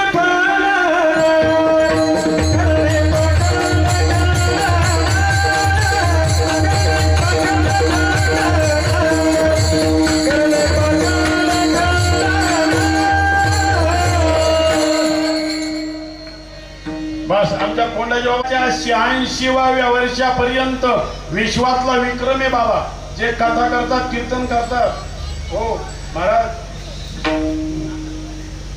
शेवटपर्यंत काळीचारला प्राप्त होता. किती? काळीचार वयाच्या 86 वर्षापर्यंत. ही बाबाची ताकद नव्हती, बाबाच्या साधनेची ताकद होती. प्रति तुकाराम महाराज, ज्यांनी पाहिले असतील त्यांना माहिती असतील. प्रति तुकाराम महाराज आता फक्त 5 मिनिटं तुमची घेणार आहे, मी सोडणार नाही तुम्हाला. याचं कारण आहे, तुम्ही काळजी करू नका, खायासाठी नाही जगलेलो आपण. आज तशी कोरोना मुंबईपर्यंत आलाय, रिटर्न आलाय. तुम्हाला इमानदारी सांगतो. बस रात्री किती तळतळीनं सांगत होते देगलूरकर महाराज, हो. आणि कदाचित त्यांनी सांगितलं की नाही सुरेश भाऊ, तुम्हाला माहित नसेल, आपल्याकडं मला वाटतं डॉक्टर खर्डे असताना शिवाजी पेठेमध्ये देगलूरकर महाराजांचं कीर्तन झालं होतं. त्याला मामा आपण इथेच राहत होतो तुम्ही सगळे, कारण मी तिथे होतो त्यावेळेला शिवाजी पेठेमध्ये. बाबाजी धुंडा महाराजांचं कीर्तन झालं आणि 76 साली, हो. मला खरं काय त्यांना त्याच्याशी बोलायचं, त्यांना ते आठवण करून द्यायची, तुम्हाला कोणाला माहित नसेल. स्वामीजी जेव्हा हरिद्वार ऋषिकेशवरून आले आणि 76 साली 77 साली अशी 2 वर्ष सलग बुलढाणा जिल्ह्यामध्ये मलकापूर तालुका आहे आणि त्या मलकापूर तालुक्यामध्ये दाताळा म्हणून गाव आहे. आजही तुम्ही जा त्या दाताळ्यामध्ये, घरोघर स्वामीजींचे धोंडा महाराजांचे फोटो आहेत, घरोघर. तिथे 7 दिवसाचा सप्ताह झाला बाबाजी त्यावेळेला. स्वामीजी तिकडून शिकून आलेले होते. अध्यात्माची पकड आणि धुंडा महाराजांनी त्या लोकांनी आणि त्याचं संपूर्ण नियोजन केलं होतं. निवृत्ती महाराज देशमुख, कोणते? नागपूरकर, हो. आणि महाराज स्वामीजींची 7 दिवस प्रवचन आणि 7 दिवस धुंडा महाराजांची कीर्तन, असा तो सप्ताह होता. आजही कोणी गेला तर त्या दाताळ्याला जाऊन विचारा, कमीत कमी 10-15 एकराचं पटांगण होतं महाराज. ही सत्य घटना मी इथून सांगते, रेकॉर्डिंग होते महाराज, तुम्ही यांना विचारा. हो, आपले चौरे ते सगळे त्यावेळेला तिकडे होते, आम्ही बदलापूरला शिकत होतो त्यावेळेला. अरे यांना जिथे रूम केली होती, रूम, तिथून बाथरूमला जायचं जर म्हटलं तर यांना अर्धा ते पाऊण तास लागायचा. म्हणून दरवाजाला गाडी हटवावं लागत होती, त्याच्यातून बाथरूमला न्यावं लागत होतं.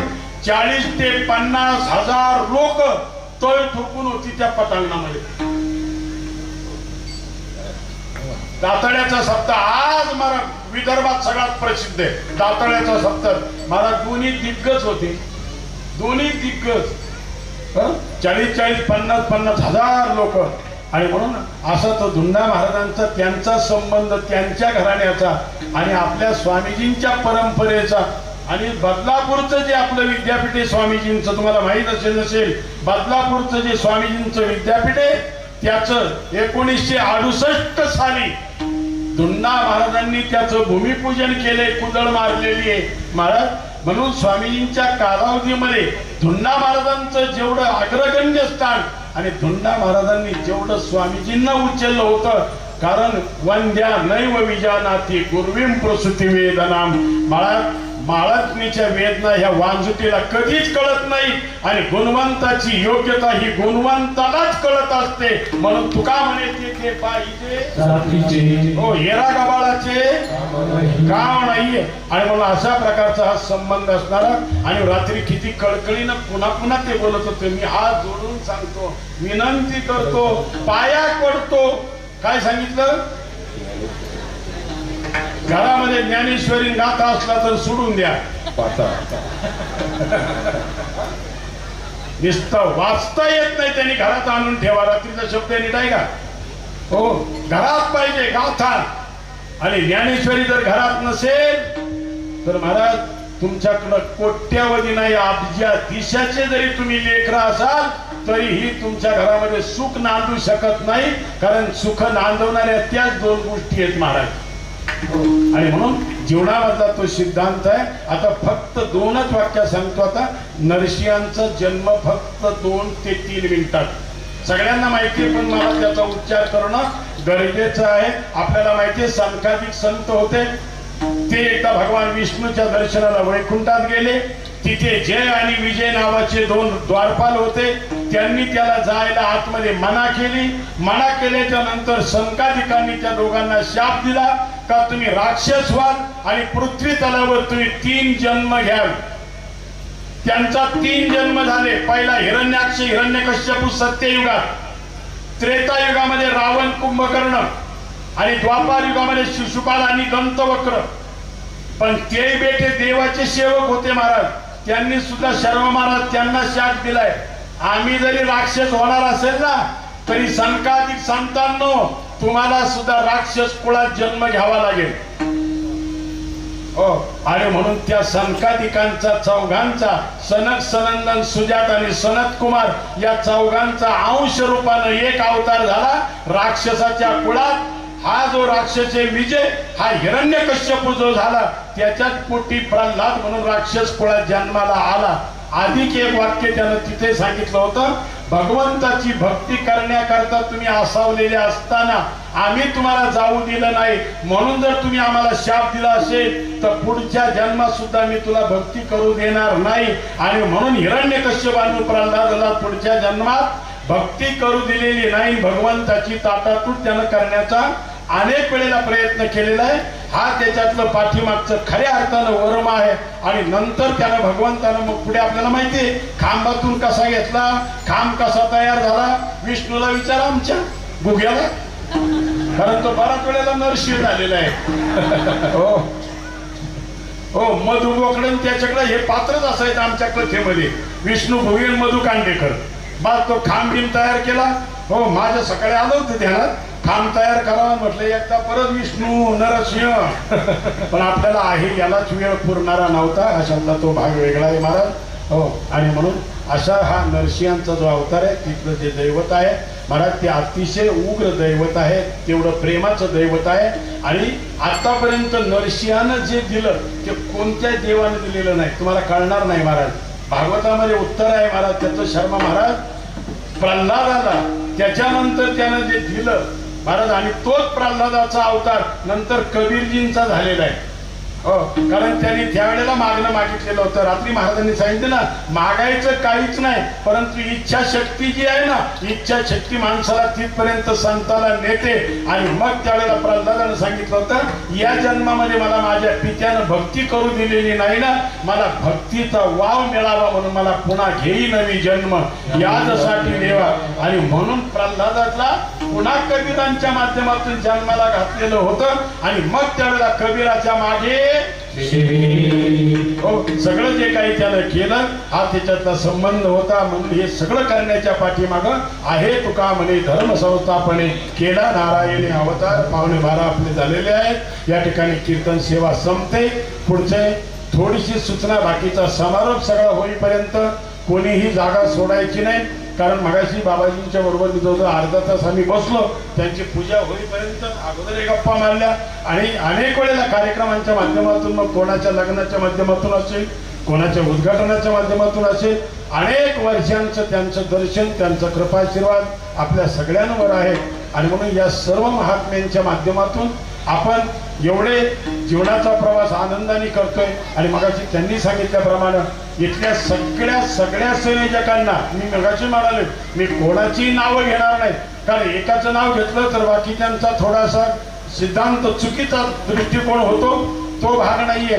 आणि म्हणून इथं ज्यांनी तुम्हाला इमानदारी सांगतो, आता इथं जेवढ्या बँका आहेत की नाही, प्रत्येकाने आपापल्या बँकेमध्ये एफड्या करून ठेवल्या असतील ना,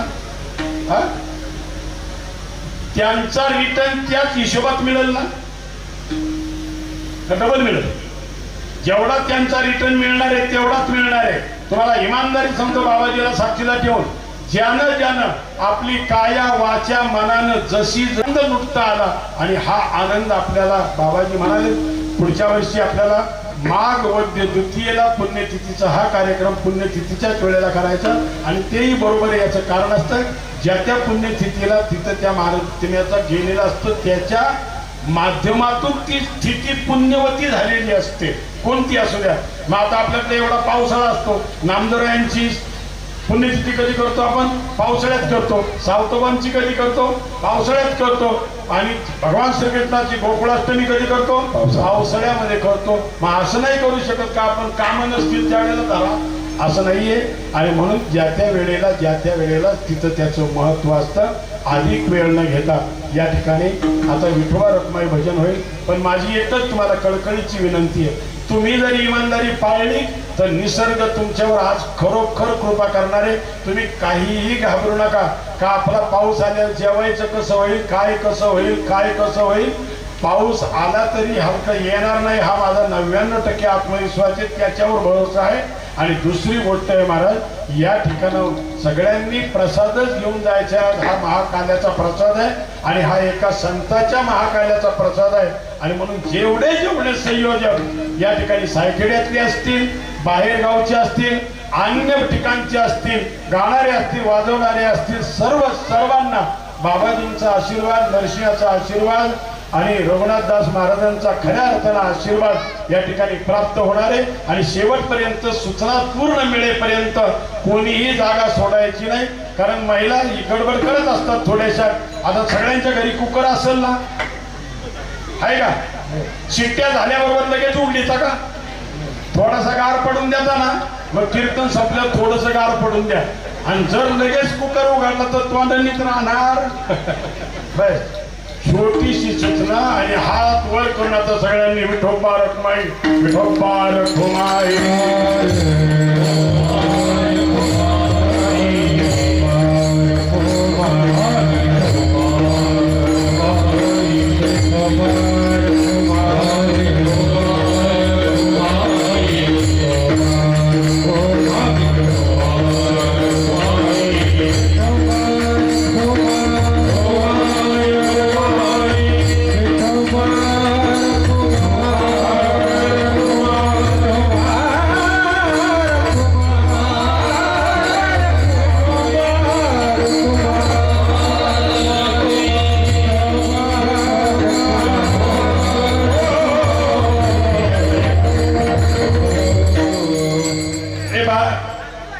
इथे हारांचा तर बरंच दिसले मला. तोपर्यंत माऊलीचं भजन घ्यायचं, सिंगल जलद चालू घ्यायची.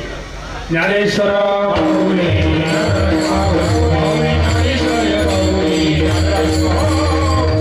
चव्हाण बोला शिकल गेलं शिकल गेलं आहे तो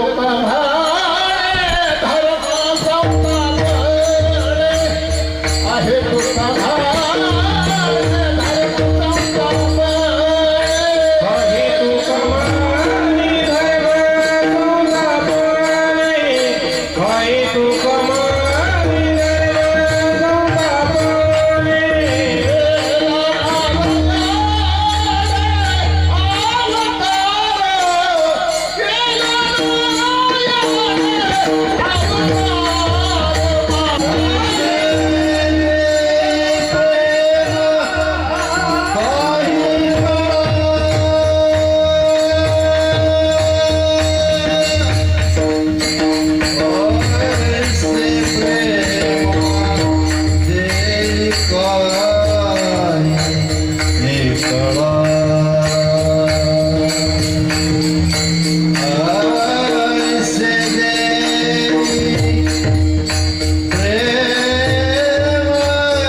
पुढच्या वर्षीचा बाबाजींचा जो मागाचा संकल्प आहे आणि मी 2-3 दिवस सांगत आलो ऐकत आलोय पुढच्या वर्षीची तयारी झालेली आहे पुढच्या वर्षी कोणी पंक्ती लावले तयार झालेत वगैरे वगैरे जे काही होईल ते होईल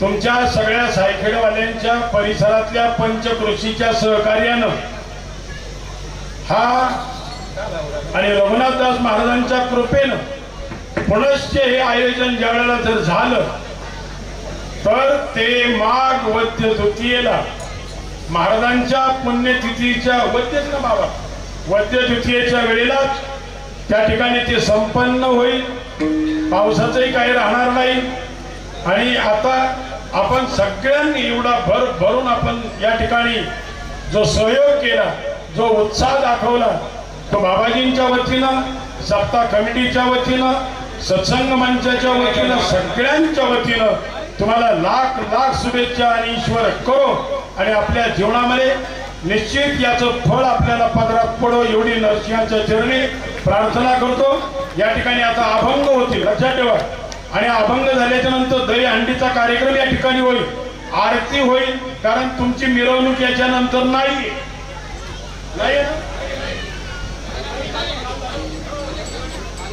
त्यामुळं आरती घ्यावी लागेल लक्षात ठेवा धावत पळत का होईना तुम्ही कुठल्याही प्रकारची चिंता करायचं काही कारण नाही पाऊस बाजूला इतका सगळीकडे झालेला आहे कोणाला शेतात जाऊन काम करायचे अशातला काही प्रकार नाहीये आणि म्हणून या ठिकाणचा हा जो संकल्प आहे सगळ्यांना पुन्हा एकदा मी लांबून आलेले आज गावची लोक असतील आमच्या सार्वजनिक संपतराव असतील नाशिकहून आलेले आमचे बाळासाहेब कासार असतील सिन्नरहून आलेली काही लोक असतील नाशिकहून आलेले असतील शर्मा महाराज असतील त्या महाराजांचं नाव माझ्या काही लक्षात येईना म्हणून हे सर्व असतील करंजगाव असेल चापडगाव असेल पंचकृषी सर्व कमलकांतजी महाराज सगळ्यांना या ठिकाणी धन्यवाद देतो आणि आपण काल्याचा प्रसाद या ठिकाणी कोणालाही वाटला जाणार नाही ध्यान ठेवा हा पंक्तीमध्ये वाटला जाईल मिरच्या घातल्यात का माझी एक तुम्हाला विनंती आहे ना मला शास्त्र दाखवणार आहे नाही ना ऐका ना कुठल्या शास्त्रात मला दाखवा ना मी सगळ्या महाराष्ट्रभर सांगेल बाबा त्याच्यात कोथिंबीर आणि मिरच्या टाकीत जा म्हणून फक्त दही आणि लाही हे दोन, दही हे परमात्म्याचं स्वरूप आहे आणि लाई हे जीवाचं स्वरूप आहे. आणि हे जे मडकं आहे ना, मडकं हे फक्त दोनच ठिकाणी वापरलं जातं बाळासाहेब.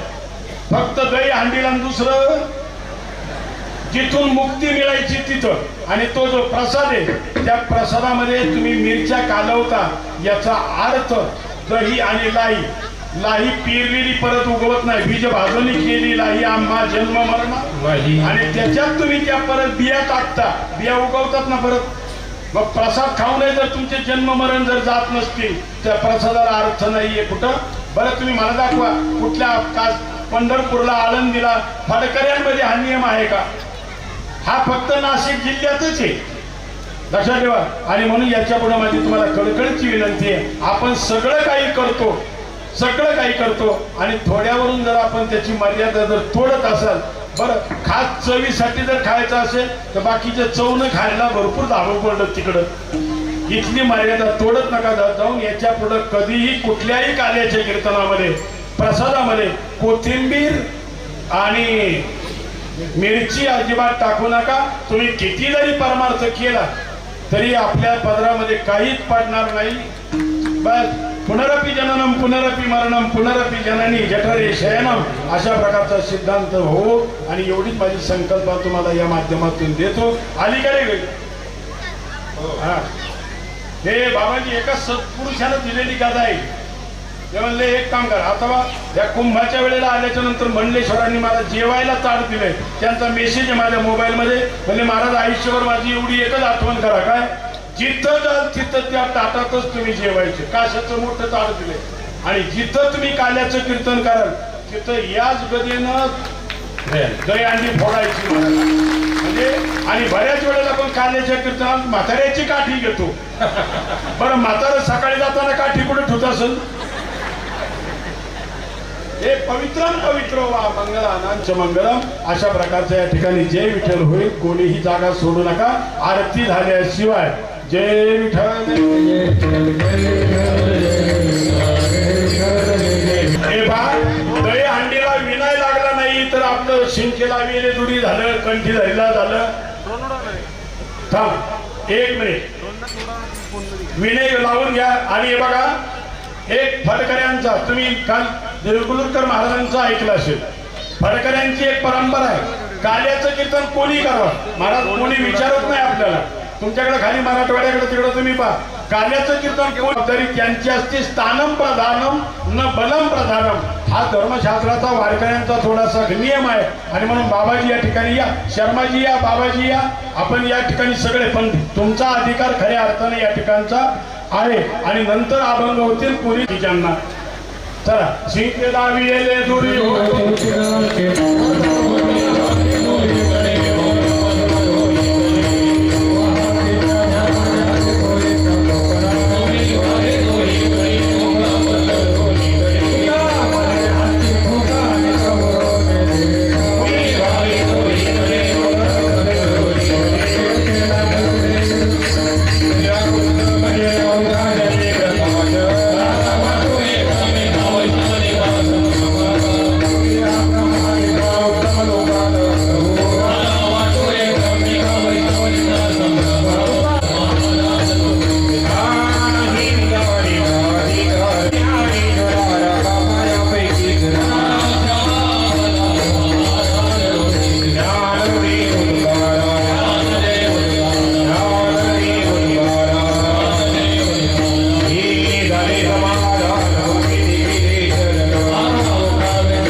असणारे हरिभक्त परायण गुलाब महाराज खालकर यांचं मी संबंध गावकऱ्यांच्या वतीने नरसिंह सत्संग मंचाच्या वतीने या ठिकाणी आभार मानतो, ऋणनिर्देश या ठिकाणी व्यक्त करतो।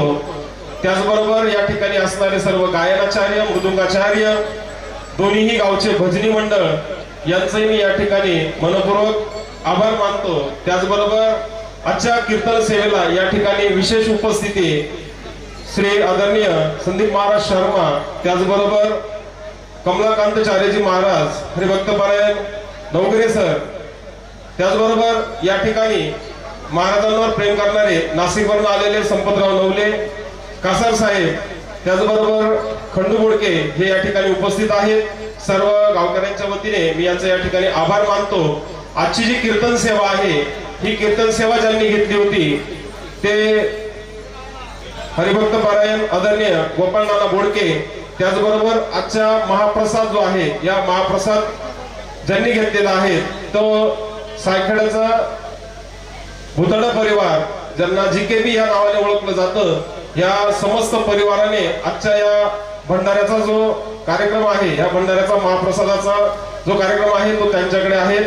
मी समस्त गावकऱ्यांच्या वतीने त्यांचे या ठिकाणी आभार मानतो, ऋणनिर्देश या ठिकाणी व्यक्त करतो। त्याचबरोबर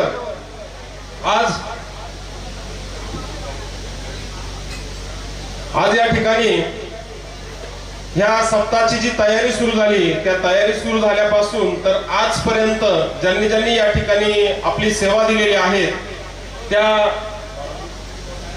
त्या सर्व सेवेकरांचा या ठिकाणी खरं तर सन्मान व्हायला हवा, म्हणून तो सन्मान एक छोटेखाली 10 मिनिटांमध्ये आपण तो करणार आहोत। सगळ्यात महत्वाचं, ज्यांनी या सप्त्याची धुरा आपल्या खांद्यावरती सांभाळली, सप्ताह ज्यांच्यामुळे या ठिकाणी पूर्णत्वाला गेला, ज्यांच्यामुळे हा सप्ताह झाला, ते सायखेडा गावचे समस्त नागरिक, त्याचबरोबर या ठिकाणी महत्वाचे असणारे आमच्या खरं तर ते सगळे स्वयंसेवक या ठिकाणी सत्कार करण्याचे अधिकारी आहेत, परंतु या ठिकाणी त्यांच्याकडनं सूचना आलेली आहे की आमच्या सर्वांचा जो सत्कार आहे तो सत्कार बाबाजींनी आमच्या वतीने स्वीकारावा, अशी त्यांनी या ठिकाणी विनंती केलेली आहे। म्हणून मी बाबाजींना विनंती करतो की या सत्संग मंचाचा सत्कार आपण या ठिकाणी स्वीकारावा। महाराजांना मी विनंती करतो की त्यांनी या ठिकाणी बाबाजींचा सत्कार करावा।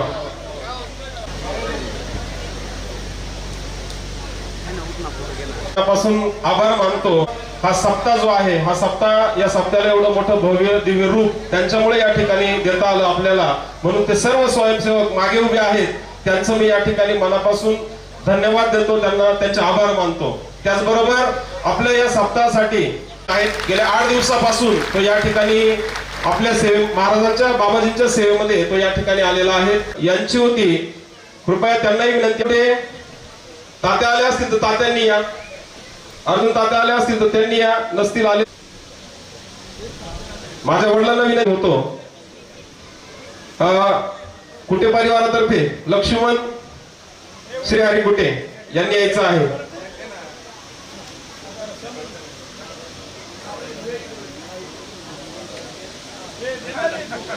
गावचे सरपंच संदीप जिमाजी कातकडे व राजेश वसंत तिवारी, यानंतर पुढचा दिवस जो होता तो या ठिकाणी मंडपाचे ओनर जे आहेत रामेश्वर रायते यांच्यासाठी सुद्धा जोरदार टाळ्या या ठिकाणी द्यायच्या आहेत। आहे का रामेश्वर? आहे ना?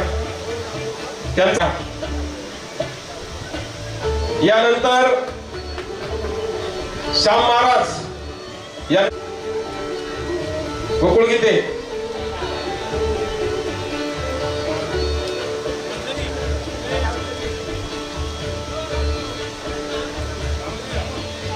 यानंतर पुढचा जो सत्कार आहे हा मागच्या लोकांसाठी महत्वाचा होता, कारण सगळे मागे बसलेले जे असतात त्यांना असतील तर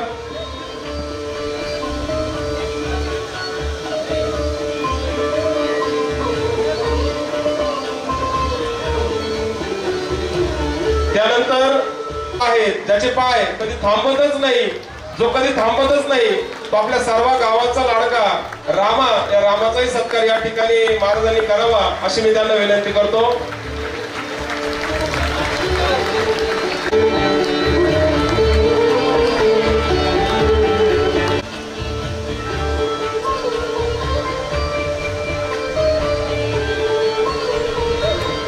यानंतर पुढच्या वर्षी आपलं जे ठरलेलं आहे ते अंतिम आहे. फक्त 1-2 मिनिटाचा कार्यक्रम राहिलाय, तेवढा संपला की लगेच महाप्रसादाला सुरुवात.